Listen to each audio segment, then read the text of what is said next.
Hello and welcome to Rathod science academy. ఈ రోజు మనం ఈ క్లాస్లో 12th and 13th జనవరికి సంబంధించిన కరెంట్ అఫైర్స్ తెలుగులో చూద్దాం. యాక్చువల్లీ నేను చెప్పాను కదా, నేను వెకేషన్కి వెళ్తున్నాను, సో కుదిరితే ల్యాప్టాప్లో రికార్డ్ చేస్తాను అని చెప్పి. బట్ యాక్చువల్లీ వెకేషన్కి ఏపీకి వెళ్ళాను and I went to lots of temples, కాబట్టి టైం అసలు అడ్జస్ట్ అవ్వలేదు. అండ్ వన్ మోర్ థింగ్ ఏంటంటే, ఈసారి నా 2 కిడ్స్ని కూడా తీసుకుని వెళ్ళాను, కాబట్టి అస్సలు zero time available for me to do all these things అనమాట.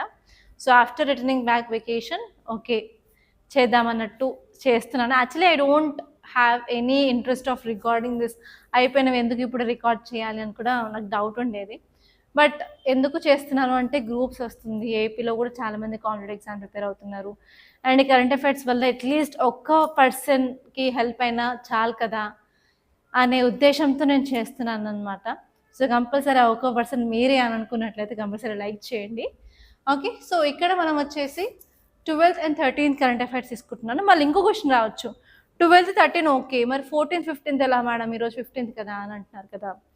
అయితే రేపు 16th కదా, రేపు 16th రోజు హిందూ అనాలిసిస్ అయితే ఉండదు, ఎందుకంటే హిందూ పేపర్ అనేది పబ్లిష్ అవ్వదు.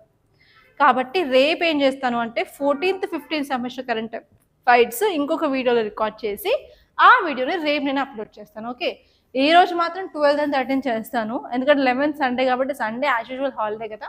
సో 12th and 13th నేను ఈరోజు అప్లోడ్ చేస్తాను, ఇప్పుడు వీడియో రికార్డ్ చేసి. దాని తర్వాత రేపు అయితే మాత్రం 14th 15th కలిపి చేస్తాను. ఓకే యా, సో ఇక్కడ మనకి చాలా ఆర్టికల్స్ అయితే కనిపిస్తూ ఉన్నాయి అండ్ మోస్ట్ ఇంపార్టెంట్ ఆర్టికల్స్ అయితే తీసుకున్నాను. 14th 15th అయితే మాత్రం హైదరాబాద్ ఎడిషన్ ఆఫ్ హిందూ తీసుకుని అవి చూపించి మరీ చెప్తాను. బట్ 12th 13th నేను అది డౌన్లోడ్ చేయలేకపోయాను, డౌన్లోడ్ అవ్వలేదు. సో అందుకని ఇలా ఈ ఫార్మాట్లో ఇంగ్లీష్ ఫార్మాట్ తీసుకొని చెప్తున్నాను అనమాట. Try to adjust it for today. So ఇక్కడ ఫస్ట్ టాపిక్ వచ్చేసి Bhairav battalions to debut in army day parade in Jaipur on January 15th. So ఈ టాపిక్ వచ్చేసి మనం భైరవ్ బెటాలియన్స్ గురించి తెలుసుకోవాలి, ఎందుకంటే చాలా స్పెషల్ అనమాట. అండ్ ఇవి ఫర్ ద ఫస్ట్ టైం మన ఆర్మీ డే పెరేడ్లో పార్టిసిపేట్ చేస్తున్నాయి అనమాట. సో ఈ టాపిక్ వచ్చేసి సెక్యూరిటీలో చాలా ఇంపార్టెంట్. అండ్ నెక్స్ట్ టాపిక్ వచ్చేసి 12th రోజు న్యూస్ పేపర్ తీసుకుంటే అరౌండ్ 4 to 5 ఆర్టికల్స్ పోక్సో గురించే ఉన్నాయి, కాబట్టి పోక్సో గురించి డీటెయిల్గా తెలుసుకోవాలి. అండ్ ఈ టాపిక్ వచ్చేసి గవర్నెన్స్ చాలా ఇంపార్టెంట్ ఫ్రమ్ జిఎస్ పేపర్ 2 అనమాట. అండ్ నెక్స్ట్ టాపిక్ వచ్చేసి India's maritime policy, how it has evolved and what lies ahead. ఈ టాపిక్ వచ్చేసి ఏంటంటే ఇండియా యొక్క మ్యారిటైమ్ పాలసీ గురించి చెప్తుంది అనమాట. అండ్ టైటిలే చెప్తుంది ఏంటంటే ఎలా వచ్చింది, అసలు ఉన్న ప్రాబ్లమ్స్ ఏంటి, ఇప్పుడు మనం దాన్ని ఎలా ముందుకు తీసుకువెళ్ళాలని చెప్పి ఈ ఆర్టికల్ ఇవ్వడం జరిగింది. అండ్ ఇది సెక్యూరిటీ పాయింట్ ఆఫ్ వ్యూలో ఇంపార్టెంట్, అలాగే ఇంటర్నేషనల్ రిలేషన్స్ జిఎస్ పేపర్ 2లో ఇంపార్టెంట్ అనమాట. అండ్ నెక్స్ట్ టాపిక్ వచ్చేసి మనం కొన్ని స్తూపాస్ కాశ్మీర్లో ఐడెంటిఫై చేశాము. అండ్ ఆ స్తూపాస్ వచ్చేసి బుద్ధిస్ట్ ట్రెడిషన్కి సంబంధించింది అనమాట. కాబట్టి ఆ ఏరియాలో కాశ్మీర్లో ఎలా బుద్ధిస్ట్ ఉన్నాయి, ఆ టైంలో ఎవరు రూల్ చేశారు, అవన్నీ మీరు తెలుసుకోవాలి. అండ్ బుద్ధిజం గురించి క్వశ్చన్ లేకుండా ఏ క్వశ్చన్ పేపర్ ఉండదు, కాబట్టి చాలా చాలా ఇంపార్టెంట్ అనమాట. ఇది GS paper 1 art and culture హిస్టరీలో భాగంగా. అండ్ నెక్స్ట్ టాపిక్ వచ్చేసి హెచ్పివి వ్యాక్సినేషన్ అనమాట. సో చాలామంది హెచ్పివి వ్యాక్సిన్ని వేసుకోవాలని చెప్తున్నారు, బట్ అవేర్నెస్ అనేది లేదు. హెచ్పివి అంటే హ్యూమన్ ప్యాపిలోమా వైరస్ అనమాట. ఆ వ్యాక్సిన్ గురించి క్లియర్గా తెలుసుకోవాలి. అండ్ ఇది జిఎస్ పేపర్ 3 సైన్స్ అండ్ టెక్నాలజీలో చాలా ఇంపార్టెంట్. అండ్ నెక్స్ట్ టాపిక్ వచ్చేసి centre seeks access to phone source codes. ఈ టాపిక్ వచ్చేసి January 12th నుంచి ఈ రోజు వరకు కూడా న్యూస్లో ఉంది. అసలు సెంట్రల్ గవర్నమెంట్ అసలు ఎందుకు ఫోన్ సోర్స్ కోడ్ని అడుగుతుంది, దేని గురించి, ఎవ్రీథింగ్ క్లియర్ కట్గా తెలుసుకోవాలి. అసలు ఎందుకు, ఆ రూల్స్ ఏంటి, అవి ఎప్పుడు రావడం జరిగింది, దానివల్ల అడ్వాంటేజ్ ఏంటి, దానివల్ల డిసడ్వాంటేజ్ ఏంటి. అండ్ ఈ టాపిక్ వచ్చేసి గవర్నెన్స్ జిఎస్ పేపర్ 2లో చాలా ఇంపార్టెంట్.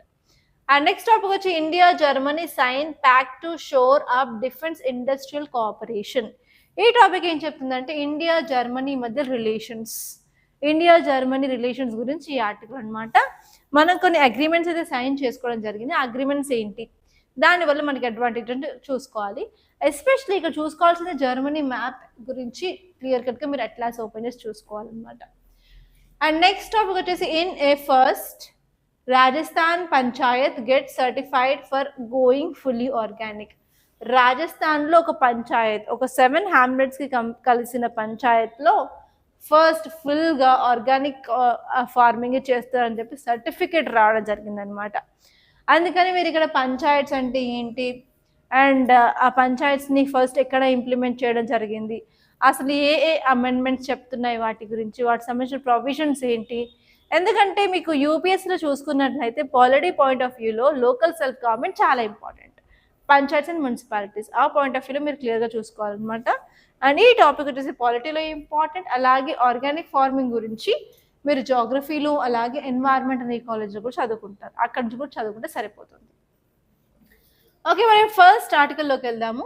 టైటిల్ చూసుకున్నట్లయితే క్లియర్గా ఏం చెప్తుందంటే Bhairav battalions to debut in army day parade in Jaipur on January 15th. ఇక్కడ మీరు ఇమేజ్ నేను కొంచెం జూమ్ చేస్తాను చూడండి. ఆ ఇమేజ్ కూడా చూసినట్లయితే వీళ్ళు బెటాలియన్స్ ఫుల్గా వాళ్ళ చేతిలో గన్స్ ఉన్నాయి, అండ్ అలాగే టాప్ టు బాటమ్ ఫుల్గా డ్రెస్ చేసుకొని ఉన్నారు. టైట్ సెక్యూరిటీ అన్నట్టు కనిపిస్తుంది. ఎంత టైట్ సెక్యూరిటీ ఉంది ఇలా ఇమేజ్ చూస్తేనే మనకి ఓకే వీళ్ళకి ఇంత ప్రొటెక్షన్ ఉంది అని అనిపిస్తుంది కదా. అంటే వీళ్ళు చేసే పని కూడా అంతే డేంజర్గా ఉంటుంది కాబట్టి వాళ్ళకి అంత ప్రొటెక్షన్ అనేది ఇవ్వడం జరుగుతుంది అనమాట. సో వీళ్ళు చాలా చాలా స్పెషల్ బెటాలియన్ మన ఆర్మీలో. వీళ్ళ గురించి డీటెయిల్స్ ఏంటో తెలుసుకుందాం. ఓకే,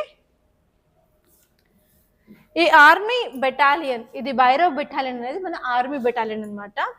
ఆర్మీ కొత్తగా రైజ్ చేసిన మోడర్న్ వార్ఫేర్ ఫోర్స్ అనమాట. ఎందుకంటే మనకు అందరికీ తెలుసు ఇండియా పాకిస్తాన్తో బార్డర్ షేర్ చేసుకుంటుంది, చైనాతో డిఫరెంట్ కంట్రీస్తో షేర్ చేసుకుంటుంది. కానీ మనకు థ్రెట్స్ ఉన్న కంట్రీస్ ఏంటి అని అంటే పాకిస్తాన్, చైనా గుర్తొస్తాయి కదా. అండ్ ఈవెన్ మోడర్న్ టైమ్స్లో వార్ఫేర్ అనేది ఇంతమంది ట్రెడిషన్స్ లాగా కత్తులు కటార్లు అవన్నీ పట్టుకొని చేయట్లేదు కదా. బాంబ్స్ వేస్తున్నారు, అండ్ రీసెంట్గా అయితే డ్రోన్స్ యూజ్ చేస్తున్నారు. అండ్ చైనా చూస్తున్నట్టయితే దోమ సైజ్ డ్రోన్ని కూడా తయారు చేసింది అది. అదే కాకుండా జెల్లీ ఫిష్ లాంటి ఒక రోబోట్ని తయారు చేసి వాటర్లో విడిచిపెట్టడం స్టార్ట్ చేసింది.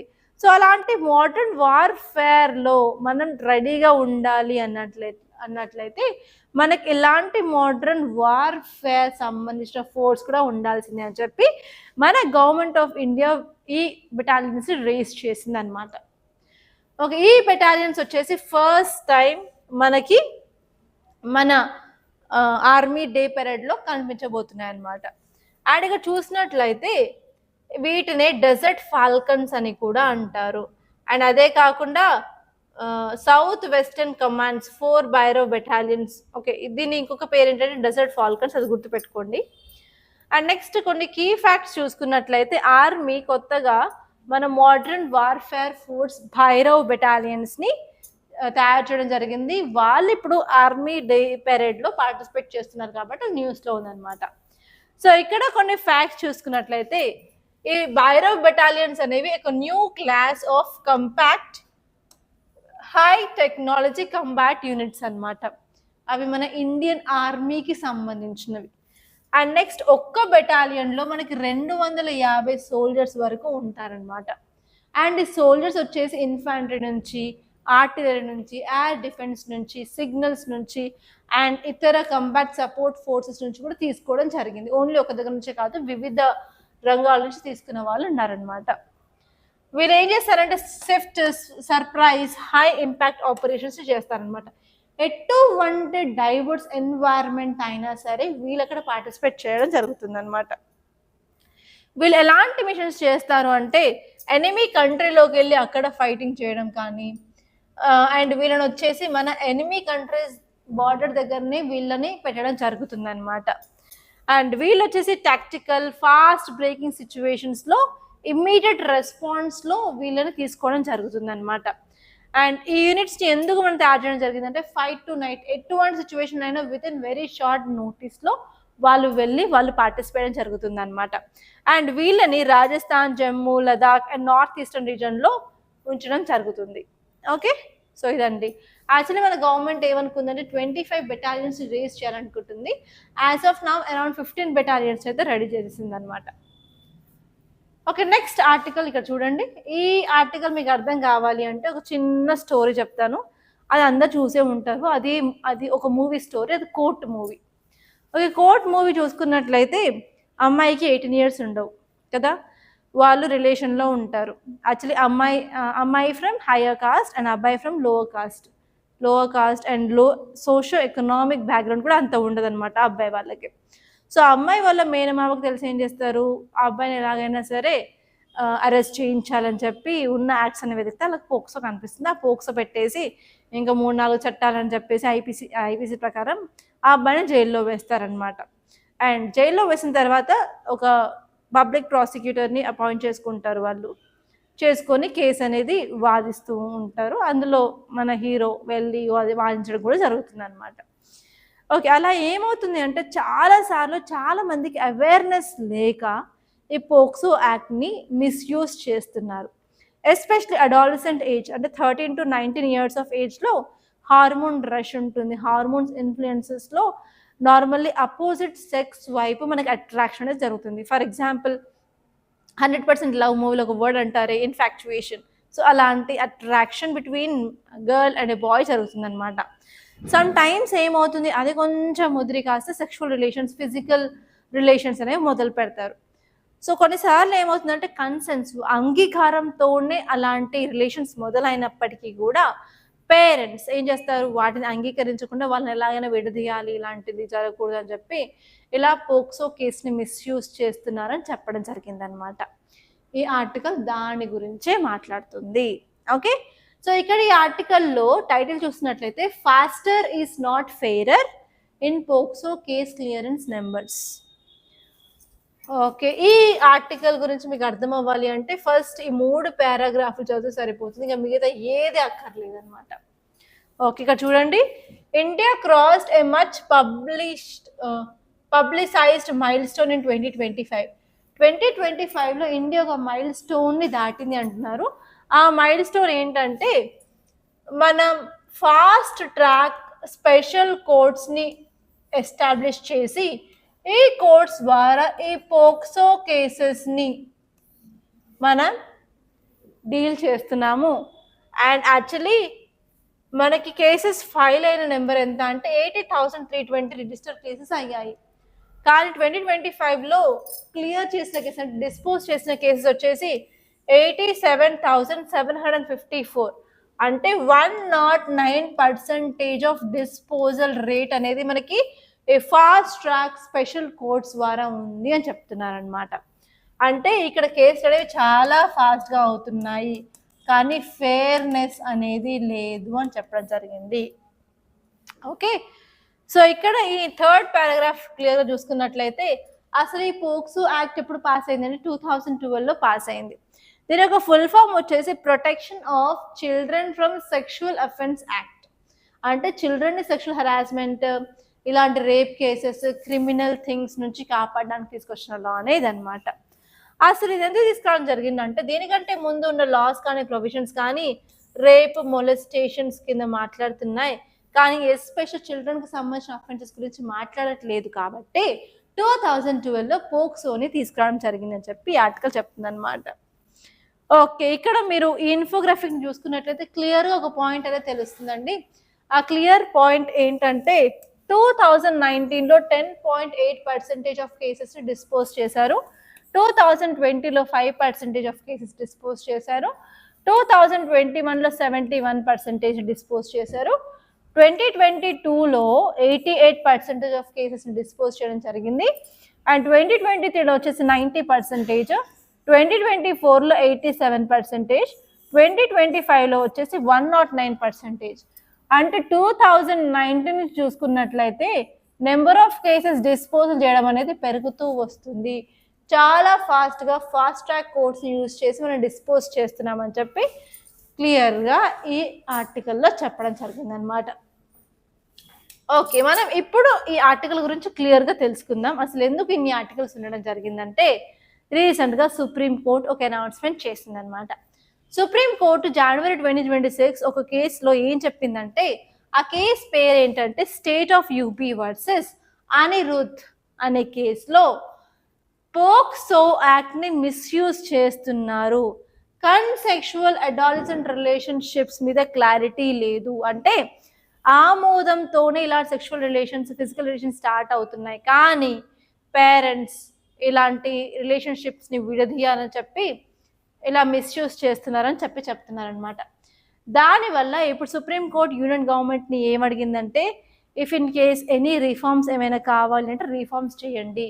ఎస్పెషల్ 16 నుంచి 18 ఇయర్స్ వరకు ఇలా కన్సెన్సువల్ అడాలసెంట్ రిలేషన్షిప్స్లో క్లారిటీ కావాలని చెప్పి రిఫార్మ్స్ చేయమని అడిగిందనమాట. అందుకే 12th జనవరి పేజ్లో మొత్తం ఈ ఆర్టికల్స్ ఉన్నాయి. Okay, clear? Okay, first of all ఈ ఆమోదం ఏంటంటే ఏజ్ ఆఫ్ కన్సెంట్ అనమాట. ఏజ్ ఆఫ్ కన్సెంట్ ఏం లేదు, ఇది legally defined age at which A person can validly agree to sexual activity. Sexual activity చేయడానికి లీగల్గా ఉండాల్సిన ఏజ్ ఆఫ్ కన్సెంట్ అనమాట. సో ఇక్కడ మీరు 3 గుర్తుపెట్టుకోవాలి. ఒకటి వచ్చేసి పోక్సో యాక్ట్, నెక్స్ట్ వచ్చేసి IPC section 375 if I'm not wrong, and next వచ్చేసి బిఎన్ఎస్ భారతీయ న్యాయ సంహిత సెక్షన్ 63 ప్రకారం వాళ్ళు చెప్పిన ఏజ్, వ్యాలిడ్ ఏజ్ ఏంటంటే 18 ఇయర్స్.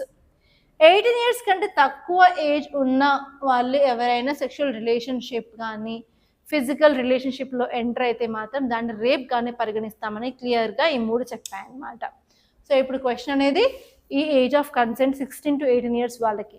ఓకే, అసలు ఇప్పుడు ఇది చర్చలో ఎందుకు ఉంది అంటే ఇండియాలో డేటా చూసుకున్నట్లయితే నేషనల్ ఫ్యామిలీ హెల్త్ సర్వే 4 ఏం చెప్పిందంటే 39% ఆఫ్ ఇండియన్ గర్ల్స్ ఎవరైతే ఫస్ట్ సెక్షువల్ ఎక్స్పీరియన్స్ పొందుతున్నారో వాళ్ళు బిలో 18 ఇయర్సే ఉన్నారు. 39% అని అంటున్నారు, నెంబర్ చాలా పెద్దది. అండ్ నెక్స్ట్ వచ్చేసి ఎన్ఫోల్డ్ అండ్ ప్రాజెక్ట్ 39A స్టడీస్ ఏం చెప్తున్నాయంటే 25% ఆఫ్ పోక్సో కేసెస్లో కన్సెన్షువల్ అడాలసెంట్ రిలేషన్షిప్స్ ఉన్నాయి. ఇది నాట్ అబ్యూస్, వాళ్ళని క్రిమినల్గా వాళ్ళని బలవంతంగా చేయట్లేదు, వాళ్ళు ఇష్టపూర్వకంగానే వాళ్ళ రిలేషన్షిప్ స్టార్ట్ చేస్తున్నారని చెప్పి ఇంకొక రిపోర్ట్ చెప్తుంది. 25% ఆఫ్ కేసెస్ అన్ని ఇష్టపూర్వకంగా చేసుకున్నారు, బట్ పేరెంట్స్ అగెయిన్స్ట్గా కేసు పెట్టినవి మాత్రమే ఉన్నాయని చెప్తున్నారు అనమాట.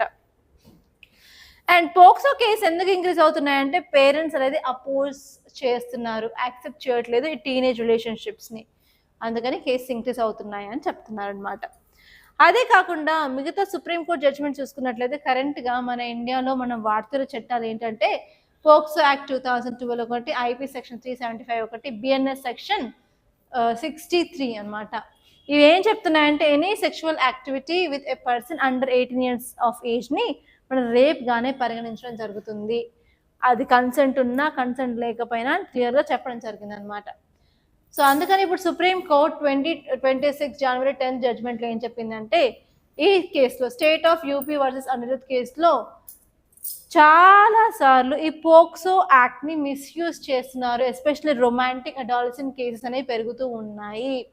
కాబట్టి జెన్యూన్గా టీనేజ్ రిలేషన్షిప్స్ని ప్రొటెక్ట్ చేయడానికి ఏమైనా ఎగ్జామ్షన్స్ అనేవి సెంట్రల్ గవర్నమెంట్ ప్రొవైడ్ చేస్తుందా, సెంట్రల్ గవర్నమెంట్ని రీఫార్మ్స్ అడగడం జరిగిందనమాట. అందుకే ఇది న్యూస్లో ఉంది. ఓకే, సో దీనికి మనం ఏం చేయాలి, వే ఫార్వర్డ్ ఏంటంటే 16 to 18 ఇయర్స్ వాళ్ళకి క్లోజ్ ఇన్ ఏజ్ ఎగ్జామ్షన్స్ అనేది మనం ప్రొవైడ్ చేసినట్లయితే ఎస్పెషలీ మనం మిస్యూజ్ ఆఫ్ పోక్సో యాక్ట్ని మనం తగ్గించవచ్చు, ఎస్పెషల్లీ ఎక్స్ప్లాయిటేషన్ని తగ్గించవచ్చు అని చెప్పడం జరిగింది. అండ్ అంతేకాదు జ్యుడిషియల్ స్క్రూటినీ కూడా చాలా చాలా ఇంపార్టెంట్. అసలు ఏవి జెన్యూన్ రిలేషన్షిప్స్ ఏవి జెన్యూన్ కాదు అని కూడా జడ్జెస్ వాళ్ళ అకౌంట్లోకి తీసుకొని జడ్జ్మెంట్ ఇచ్చేటప్పుడు క్లియర్ కట్గా చూడాలని చెప్పడం జరిగింది అనమాట.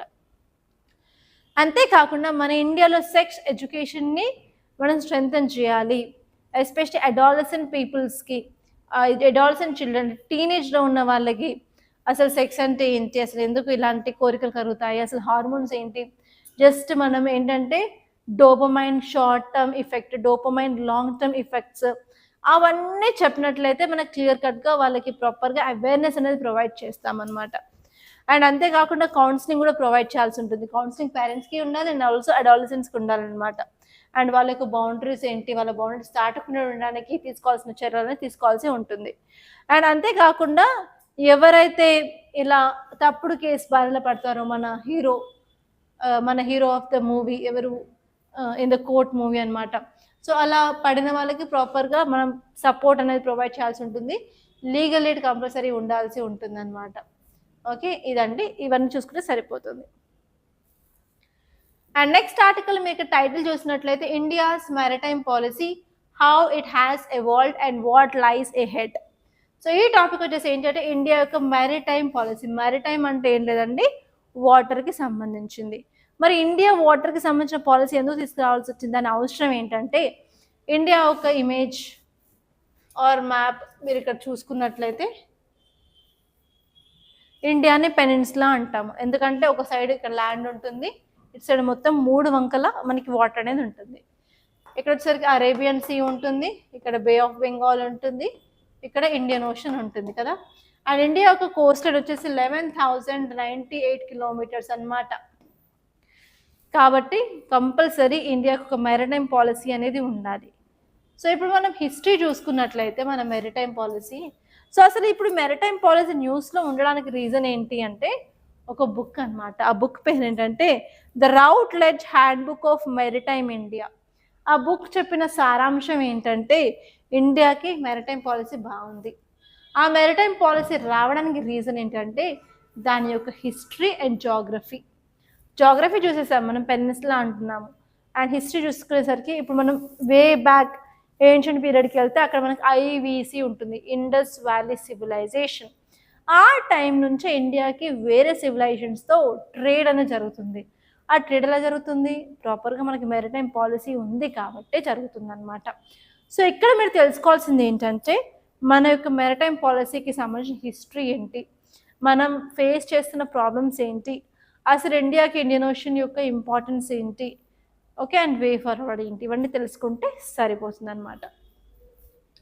సో ఇక్కడ ఈ ఆర్టికల్ ఏం చెప్తుందంటే ఎర్లీ డేస్లో చూసుకున్నట్లయితే ఇండియా యొక్క మ్యారిటైమ్ పాలసీ యొక్క హిస్టరీ 3000 BC కంటే ముందుది. ఆ టైంలో మనకి ఐవీసీ అనేది ఉంది, ఇండస్ వ్యాలీ సివిలైజేషన్, దాన్ని సింధు నాగరికత అని అంటారు. సో ఆ టైంలో ఏంటంటే మనం మెస్పటోమియన్ సివిలైజేషన్తో మ్యారిటైమ్ ట్రేడ్ రూట్స్ అనేవి ఉండేవి. అండ్ దాని తర్వాత మన సౌత్ ఇండియాలో కొన్ని ఫేమస్ డైనాసిటీస్ ఉన్నాయి. అవి ఏంటంటే చోలాస్, చెరాస్ అండ్ పాండ్యాస్. అండ్ దీని మీద యూపీఎస్సీలో 2025లో ప్రిలిమ్స్ క్వశ్చన్ కూడా రావడం జరిగిందనమాట. సో చోలాస్, చెరాస్, పాండ్యాస్ ఆ టైంలో ఏం చేశారంటే వాళ్ళు చాలా పవర్ఫుల్ పెనిన్సులార్ ఇండియన్ డైనాసిటీస్ అనమాట. వాళ్ళకి స్ట్రాంగ్ మెరిటైమ్ ట్రేడ్ లింక్స్ ఉండేవి.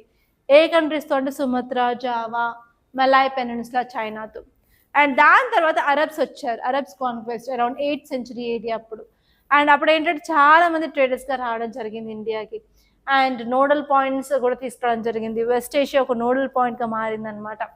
దాని తర్వాత మనందరికీ తెలుసు వాస్కోడా గామా కాలికట్లో ఉంటారు. అతను ఏం చేస్తారు అంటే డైరెక్ట్గా సీ రూట్ని యూరోప్ టు ఇండియా కనుగొన్నారు అనమాట. దాని తర్వాత పోర్చుగీస్, డచ్, బ్రిటిషర్స్, ఫ్రెంచ్ వాళ్ళందరూ రావడం జరిగింది. అండ్ దాని తర్వాత పవర్ఫుల్ కింగ్డమ్ ఇన్ ఇండియా ఏంటంటే మరాఠాస్ అనమాట. మరాఠాస్ వాళ్ళు స్ట్రాంగ్గా బ్రిటిష్ కంట్రోల్ని రెసిస్టెంట్ చేశారు. దాని తర్వాత ఛత్రపతి శివాజీ గారు ఏం చేశారంటే మనకు ఒక పవర్ఫుల్ నేవీ కావాలని చెప్పి ఈవెన్ కోస్టల్ ఏరియాస్లో ఫోర్ట్ని కూడా కట్టడం జరిగింది. ఆ ఫోర్ట్స్ విజయదుర్గ్ అండ్ సింధుదుర్గ్ అనమాట. దానివల్ల స్ట్రాంగ్ డిఫెన్స్ మెకానిజమ్స్ని వాళ్ళు తయారు చేసుకోవడం జరిగింది. అండ్ యాక్చువల్లీ ఆ మరాఠా టైంలోనే చాలా పవర్ఫుల్గా మన మ్యారిటైమ్ పాలసీ అనేది బిల్డప్ అయింది. ఆ టైంలో అరౌండ్ 500 షిప్స్ అనేవి ఉండేవన్నమాట ఇండియాలో. అండ్ దాని తర్వాత మనకి ఇండిపెండెన్స్ వచ్చిన తర్వాత ఆఫ్టర్ ఇండిపెండెన్స్ అంటే పోస్ట్ ఇండిపెండెన్స్ టైంలో 1958లో vice admiral RD Katari first Indian chief of naval స్టాఫ్గా నియమించడం జరిగింది. దాని తర్వాత రాయల్ నేవీ అని పేరు ఉండేది అనమాట ఇండియాకి బిఫోర్ ఇండిపెండెన్స్. ఇండిపెండెన్స్ వచ్చిన తర్వాత దాన్ని కాస్త రాయల్ అని పీకేసి మనం ఇండియన్ నేవీ అని పేరు పెట్టడం జరిగిందనమాట. సో ఇలా మన యొక్క మ్యారిటైమ్ పాలసీ అనేది ఇండియాలో డెవలప్ అవ్వడం జరిగింది. సో ఇక్కడ చూసుకున్నట్లయితే అసలు ఇండియన్ ఓషన్ ఎందుకు ఇంపార్టెంట్ మన ఇండియాకి అంటే ఫస్ట్ వచ్చేసి Indian ocean 3rd largest ocean. మనకి ఎన్ని ఓషన్స్ ఉన్నాయి సముద్రాలు? ఫర్ ఎగ్జాంపుల్ మహాసముద్రాలు అంటారు కదా తెలుగులో. If I'm wrong please tell me. మహాసముద్రాలు for example Pacific ocean, Atlantic ocean, Indian ocean, Arctic ocean, Antarctic ocean కదా. సో ఆ 5లో ఇండియన్ ఓషన్ అనేది 3rd లార్జెస్ట్ ఓషన్ అనమాట. ఇది కాస్త మిడిల్ ఈస్ట్కి, ఆఫ్రికాకి, సౌత్ ఏషియాకి, సౌత్ ఈస్ట్ ఏషియాకి కనెక్ట్ చేస్తుంది. అండ్ అంతేకాకుండా చాలా చోక్ పాయింట్స్ అనేవి ఈ రీజియన్లో ఉంటాయి. అవి ఏంటంటే strait of Hormuz, Bab el Mandeb, Malacca strait, Lombok strait అనమాట. ఇవన్నీ గ్లోబల్ ఎనర్జీని హ్యాండిల్ చేస్తూ ఉంటాయి. ఎస్పెషల్ ట్రేడ్కి చాలా చాలా ఇంపార్టెంట్ అనమాట. అంతేకాకుండా ఈ యొక్క రీజన్ అనేది 50% ఆఫ్ గ్లోబల్ ఆయిల్ కంటైనర్స్ ట్రాఫిక్ని కంట్రోల్ చేస్తుంది. అలాగే 80% ఆఫ్ గ్లోబల్ ఆయిల్ ట్రేడ్ని కూడా కంటిన్యూ చేస్తుంది అనమాట. అంతేకాకుండా ఈ రీజియన్లో బ్లూ ఎకనామిక్ సంబంధించిన యాక్టివిటీస్ చాలా జరుగుతాయి. ఫిషింగ్ కానీ, షిప్పింగ్ కానీ, సీబెట్ మైనింగ్ కానీ, టూరిజం కానీ అలా. అండ్ అంతేకాకుండా చైనా, జపాన్, సౌత్ కొరియా లాంటి కంట్రీస్కి కూడా ఎనర్జీ సెక్యూరిటీకి చాలా చాలా ఇంపార్టెంట్. ఓకే, కానీ మనకున్న ప్రాబ్లమ్స్ ఏంటి ఈ ఇండియన్ ఓషన్ రీజియన్లో అంటే పైరసీ, అంటే హైజాకింగ్ ఆఫ్ షిప్స్ అన్నమాట. అలాగే టెర్రరిజం థ్రెట్ ఉంది, human trafficking, drug trafficking, arms trafficking కూడా జరుగుతుంది. అండ్ ఈవెన్ క్లైమేట్ చేంజ్ వల్ల మన కోస్టల్ రీజన్ కూడా మనకి ఎఫెక్ట్ అవుతుంది. సో ఇలా చాలా ఇష్యూస్ అయితే మనకు ఉన్నాయి. సో అందుకని ఏంటంటే మనకి స్ట్రాంగ్ మైరిటైమ్ సెక్యూరిటీ అనేది అవసరం అని చెప్పడం జరిగిందనమాట. ఓకే, సో మనకి ఒక స్ట్రాంగ్ మైరిటైమ్ పాలసీ ఉన్నందువల్ల మనకి అడ్వాంటేజెస్ ఏంటంటే ట్రేడ్ మన కంట్రోల్లో ఉంటుంది. ఎస్పెషలీ చైనా యొక్క ఎక్స్పాన్షనిస్ట్ పాలసీని కూడా కంట్రోల్ చేయడానికి వీలుగా ఉంటుంది. అండ్ మిలిటరీని పొజిషన్ చేయొచ్చు, మన గుడ్ లాజిస్టిక్ సిస్టమ్స్ని మనం డెవలప్ చేసుకోవచ్చు. అండ్ అలాగే మనం గ్లోబల్లో జియో పాలిటిక్స్లో కూడా ఇండియా అనేది ఒక స్ట్రాంగ్ పవర్గా మారే అవకాశం ఉంది. అండ్ నెక్స్ట్ వచ్చేసి మనం మ్యారిటైమ్ గవర్నెన్స్ని కూడా ఇంప్రూవ్ చేయొచ్చు. సర్వలెన్స్ కానీ, లా ఎన్ఫోర్స్మెంట్ కానీ, హ్యూమానిటేరియన్ డిజాస్టర్ రెస్పాన్స్ కానీ అవి కూడా మనకు చేయడానికి వీలుగా ఉంటుందన్నమాట. ఇది ఈ టాపిక్ గురించిన ప్రతి ఒక్క చిన్న డీటెయిల్ కూడా చెప్పడం జరిగింది. ఓకే, అండ్ నెక్స్ట్ టాపిక్ వచ్చేసి how stupas found in Jahanpura highlight Kashmir's rich Buddhist past.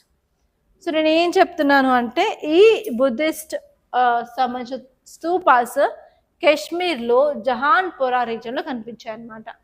అసలు ఇవి ఎందుకు ఇప్పుడు కనిపించాయంటే ఫ్రెంచ్ మ్యూజియంలో ఒక ఫోటోగ్రాఫ్ని చూడడం జరిగింది. ఆ ఫోటోగ్రాఫ్లో ఈ స్తూపాస్ ఉన్నాయన్నమాట.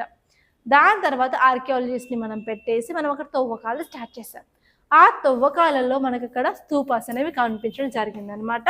అందుకే ఇప్పుడు న్యూస్లో ఉంది. సో ఇప్పుడు ఈ స్తూపాల గురించి కొంచెం ఇన్ఫర్మేషన్ చూసుకున్నట్లయితే ఈ మౌల్స్ అనేవి ఏన్షియంట్ సిల్క్ రూట్లో ఉన్నాయన్నమాట.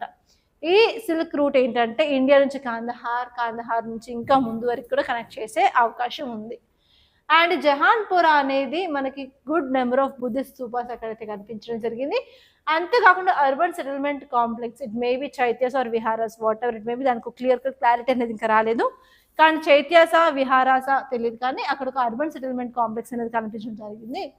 అదే కాకుండా కుష్నాస్ టైంలో సంబంధించిన కుష్నాస్ టైంకి సంబంధించిన కాపర్ ఆర్టిఫాక్ట్స్, వాల్స్ కూడా కనిపించడం జరిగింది అనమాట. ఆ టైంలో కుష్నాస్ ఇండో గ్రీక్ డైనాసిటీకి సంబంధించిన ఒక పవర్ఫుల్ కింగ్డమ్ అనమాట. Especially north India, central Asian party rule చేయడం జరిగింది. దాని ఒక టైం లైన్ వచ్చేసి 1st to 3rd century BCE అనమాట. ఓకే, సో ఈ కుష్నాస్ కూడా మన బుద్ధిజంని ప్రమోట్ చేశారు, ట్రేడ్ని ప్రమోట్ చేశారు, అర్బన్ సెంటర్ని ప్రమోట్ చేశారు అనమాట. సో ఈ ఫ్యాక్ట్స్ గుర్తుపెట్టుకుంటే సరిపోతుంది. అండ్ నెక్స్ట్ ఆర్టికల్ వచ్చేసి హెచ్పివి వ్యాక్సినేషన్.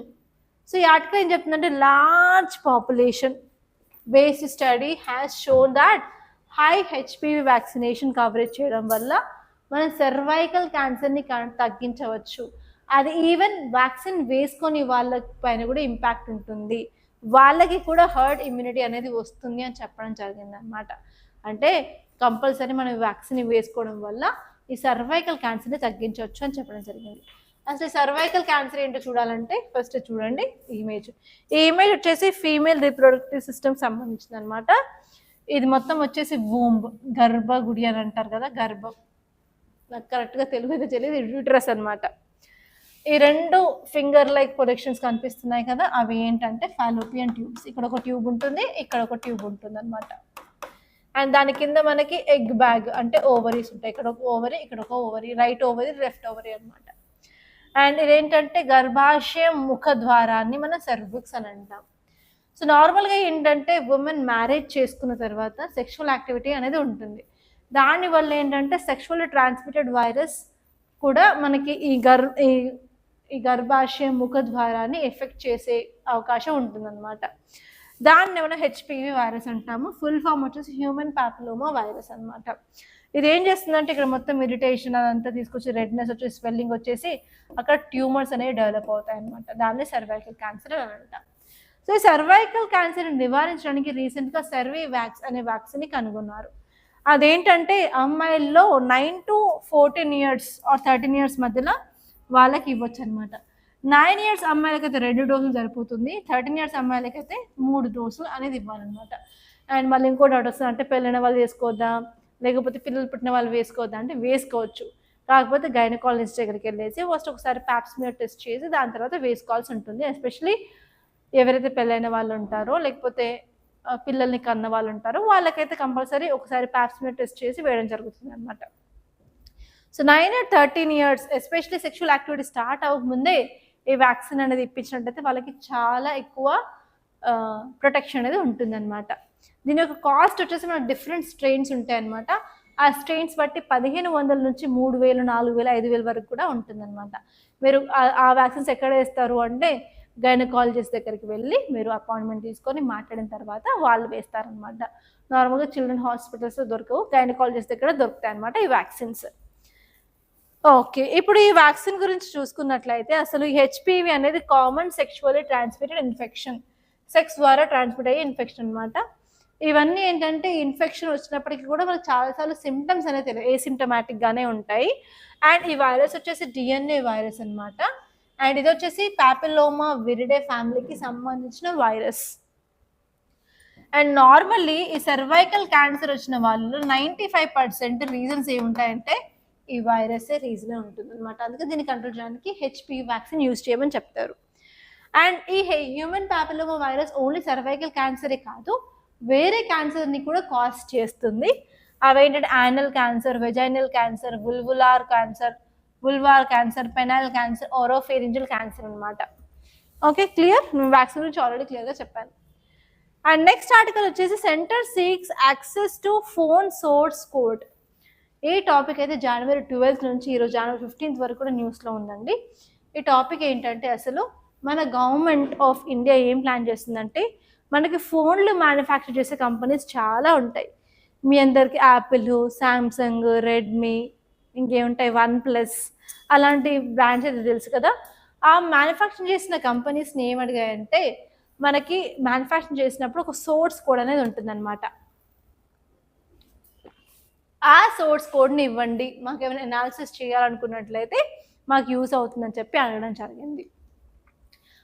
అసలు గవర్నమెంట్ ఆఫ్ ఇండియా ఎందుకు అడిగింది అంటే గవర్నమెంట్ ఆఫ్ ఇండియా 2023లో ఒక డ్రాఫ్ట్ని తీసుకొచ్చింది. అదేంటంటే Indian telecom security assurance requirements. ఆ రిక్వైర్మెంట్స్ ప్రకారం ఇప్పుడైతే స్టెప్ అయితే తీసుకోవడం జరిగింది.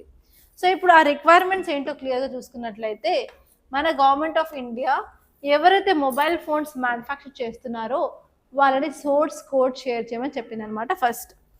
అండ్ నెక్స్ట్ వచ్చేసి ప్రీ ఇన్స్టాల్ యాప్స్ ఏమైనా ఉంటే వాటిని అన్ఇన్స్టాల్ చేయండి అని చెప్పడం జరిగింది. అంతేకాకుండా రీసెంట్గా గవర్నమెంట్ ఆఫ్ ఇండియా ఒక యాప్ని ఇన్స్టాల్మెంట్ చెప్పింది కదా, సో అలాంటిది అనమాట. అండ్ నెక్స్ట్ వచ్చేసి బ్యాక్గ్రౌండ్లో కూడా కొన్ని యాప్స్, ఫర్ ఎగ్జాంపుల్ మీరు యాప్స్ డౌన్లోడ్ చేసుకున్నప్పుడు I will have the access to camera, mobile contacts, messages అనే ఒకటి పెద్ద వస్తుంది చూసారా. సో అలా ఏంటంటే కొన్ని యాప్స్ బ్యాక్గ్రౌండ్లో మైక్రోఫోన్స్ని అలాగే కెమెరాస్ని కూడా యాక్సెస్ జరుగుతాయి అన్నమాట. సో వాటిని ఇవ్వకూడదు అని చెప్పడం జరిగింది, ఎందుకంటే మిస్యూజ్ జరుగుతున్నాయి అని చెప్పి. అండ్ అంతేకాకుండా 83 సేఫ్టీ స్టాండర్డ్స్ని కూడా మనం తీసుకురావాలి, దానివల్ల మన గవర్నమెంట్ అలర్ట్ చేయడానికి యూస్ అవుతుంది అని చెప్పి ఇలా కొన్ని రిక్వైర్మెంట్స్ తీసుకురావడం జరిగింది. ఆ రిక్వైర్మెంట్స్ ఎప్పుడు వచ్చాయి? 2023లో వచ్చాయి. అవి ఏంటంటే Indian telecom security assurance requirements అనమాట. అసలు ఎందుకు తీసుకురావడం జరిగింది అంటే ఇండియా వరల్డ్లోనే second largest market of using smart phones అనమాట. అరౌండ్ 750 మిలియన్ ఫోన్స్ అనేవి ఉన్నాయి ఇండియాలో. దానివల్ల ఏమవుతుందంటే మిస్యూజ్ అవుతుంది, డేటా మిస్యూజ్ అవుతుంది, ఫ్రాడ్స్ పెరుగుతున్నాయి, క్రైమ్స్ పెరుగుతున్నాయి. కాబట్టి వాటిని కంట్రోల్లో పెట్టడానికి అడుగుతుంది అనమాట. కానీ ఇంకో సైడ్ వచ్చేసరికి ప్రైవసీ కూడా ఉంది. ఎందుకు ప్రైవసీ ఇష్యూస్ ఉన్నాయి అంటే రైట్ టు ప్రైవసీ అనేది వయోలేట్ అవుతుంది. ఇప్పుడు మేము మ్యానుఫ్యాక్చరర్స్ అయ్యుండి మేము సోర్స్ కోడ్ అనేది మీకు ఇచ్చినట్లయితే ఆ ఫోన్ ఎక్కడ ఉంది, ఆ మనిషి ఎవరు, ఏం చేస్తున్నారు, ఎవ్రీథింగ్ గవర్నమెంట్ కెన్ ట్రాక్ అనమాట. అందుకని మిస్యూజ్ అవుతుందని చెప్పి ఇష్యూస్ అనేవి జరుగుతున్నాయి. సో ఫైనల్ థింగ్ ఎప్పుడు చెప్తారో అప్పుడు మళ్ళీ నేను ఆర్టికల్ తీసుకొని మళ్ళీ క్లియర్గా ఎక్స్ప్లెయిన్ చేస్తాను. ఓకే, అండ్ నెక్స్ట్ ఆర్టికల్ చూడండి, ఇక్కడ భలే గమ్మత్తుగా ఉంది చూడండి బొమ్మ. అదేంటంటే మన ప్రైమ్ మినిస్టర్ సైడ్ నుంచి జర్మనీకి సంబంధించిన అతను కైట్ని ఫ్లై చేస్తున్నారనమాట. ఎందుకంటే సంక్రాంతి కదా, Sankranti is famous what kites అనమాట. ఈవెన్ కైట్ ఫెస్టివల్ కూడా పరేడ్లో జరుగుతుంది, సికింద్రాబాద్ పరేడ్లో. వెళ్ళారా మీరు? ఐ డోంట్, నేనైతే వెళ్ళలేదు, ఎందుకంటే రికార్డింగ్స్ ఉన్నాయని చెప్పి ఆగిపోవాల్సి వచ్చింది. And it was like very hectic for me from last 4 days. చెప్పాను క్లియర్గా.